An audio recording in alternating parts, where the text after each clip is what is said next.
What's up, everyone? Aaron Nagler here for PackersNews.com. I'm here with Pete Dougherty in Lambeau Field after the Packers put away the Chicago Bears to take the all-time series lead. Pete, I know you're very excited. This was meeting 195, right? It's the first time that they've led the all-time series since 1932. That's big, and you know, now they're on a 38-14 run since 1992 with Favre and Rodgers at quarterback. And this one was a lot easier than on Sunday in the overtime game against the Bengals. The gulf in quarterbacks was just, this is a Grand Canyon in this one. I mean, Glennon just self-destructed.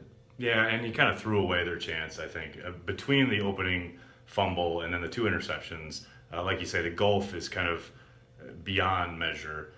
Looking at this Packers team, they're sitting at 3-1. Coaches often talk about, McCarthy often talks about, breaking the schedule up into quarters. Yeah. So they're through the first quarter now. They're sitting at 3-1. How do you think they're feeling about their team? You know, there's no way on earth you would ever get someone to admit this. But if you would have said to them, even before the season, before all the injuries hit, you're 3-1 after your first 4 games, including games against Seattle and down in Atlanta. You're 3-1.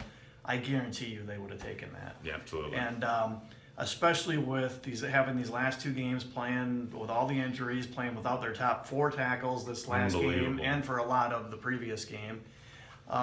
They did what they had to do. Those are still games they should win. They were at home against teams that aren't very good, but you could easily lose those games too. So if I'm them, I'm feeling really good. 3-1. Now you've got the long stretch here to get 10 days before Dallas to get your best defensive player back, Daniels, and get your tackles healthy. Full starting tackles. The one thing is, they still haven't had an important guy get a really serious injury, you know, a 3-month or a season something ender. that knocks you out for the season. Yeah, and that's, you know, so you can weather the storms. Everybody gets hit by these storms during the season, or almost everybody.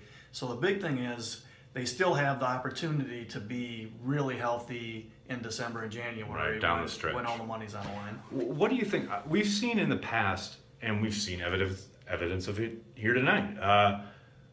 Usually when injuries do strike, the Packers always work in. They always bring people up in the practice squad, etc. With the injuries to Ty Montgomery and then Jamal Williams, obviously we don't know the severity yet. But you got to think with the rib injury for a running back, that's going to keep you out for a while. And knees can always be tricky. You may be down to just Aaron Jones and Devontae Mays. Do you think Ted Thompson maybe makes a move at that position? I don't. You know, they still have Ripkowski too, and they can play Cobb back there. He might, and it's funny because I was thinking in a different direction when you first started saying this, because I think this could end up actually being one of those things. It could end up really hurting him, but it could end up helping this team because McCarthy did not seem at all inclined to play Jones. Any of the rookies, exactly. And you know, they need to find out if somebody can give them a little juice, a little something they don't have in the running game. And Jones did that a little bit, right? He showed some vision, some ability to bounce things outside that Montgomery hasn't done. So now this, you know, if both of those guys miss the next game, it's Jones and Mays are going to have to play, and they're going to have to get some carries.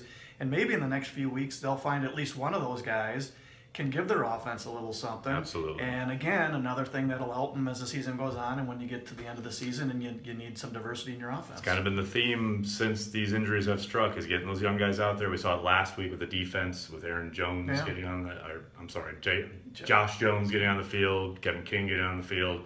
Now on the offensive side, you get these young guys involved. So that can pay dividends down the stretch. So we'll see as things progress. Make sure you're keeping it at PackersNews.com for all the latest. For Pete, I'm Aaron.